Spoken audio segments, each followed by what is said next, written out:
তেলের সমস্যা এত প্রকাট আকার ধারণ করেছে ঢাকা শহরে যে বাইকে এইবারই তেল ফুরায় গেল। রিজার্ভে চলতে চলতে তেলটা শেষ, এখন আর যাইতে পারতেছি না। তো বাইকের পেপারস বলতে হচ্ছে ট্যাক্স টোকেনের টাকা জমা দিব, কিন্তু বাইক নিয়ে আর যেতে পারলাম না।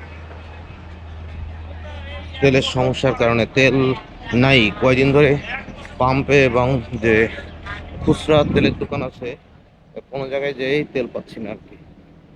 তো যার কারণে হেঁটে যাচ্ছি, আর খুব বেশি সময় নেই, হয়তো 20 মিনিটের ভিতরে গেলে আমি টাকাটা জমা দিতে পারবো। রমজান মাস, এখন 10টা থেকে 11:30 পর্যন্ত টাকা জমা নিবে বললো আগের দিন। তো যাই দেখি, আর কিছুক্ষণ বাকি আছে, হেঁটে যে ট্যাক্স টোকেনের টাকাটা জমা দিতে পারি কিনা। রাস্তার কাজ চলতেছে।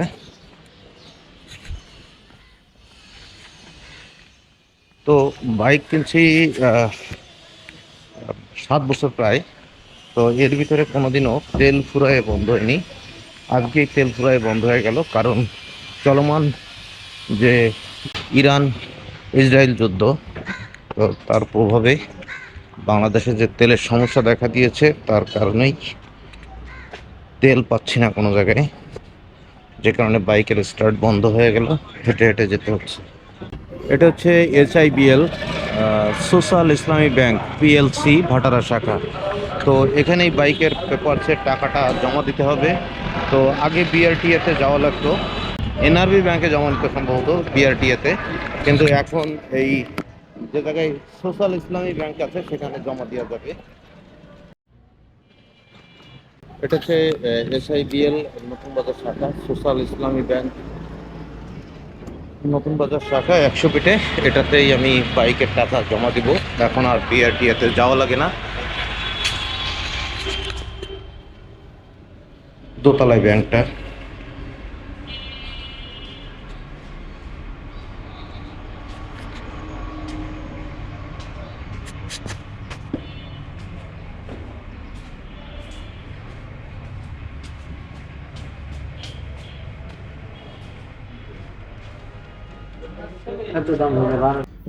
এক্সপায়ার্ড হয়ে যাওয়া পেপারটা জমা দিতে হবে, আর 2 বছরের জন্য 2300 টাকা জমা দিতে হয়।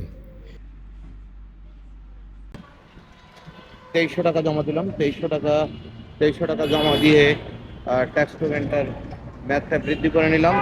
কিন্তু এমনই দিনে দিলাম যে পথে বাইক লক করে রেখে আসতে হলো, কারণ তেল পাচ্ছি না। কেবলও একটা দোকানে গেলাম তেলের জন্য, তেল নাই। বাইক পথে লক করে রেখে তারপরে হেঁটে আসছি। এই 6-7 বছর বাইকটা চালাচ্ছি, কোনোদিনও তেল ফুরায় বন্ধ হয়নি। এবারই প্রথম তেল ফুরায় বন্ধ হয়ে গেল তেলের সংকটে। তো এরকম অবস্থা যে তেলের যে সাপ্লায়ার বা দোকানদার, তার নাম্বার নিয়ে আসলাম, যে তেল কখন আসবে শুনলাম সন্ধ্যার দিকে হয়তো আসতে পারে, সম্ভাবনা আছে, তখন একটা ফোন দিব আর কি। তো এই জন্য ফোন নাম্বার নিয়ে আসলাম। বাইক তো রাস্তায় লক করা, ফেলে নিয়ে বাসা পর্যন্ত যাইতে হবে।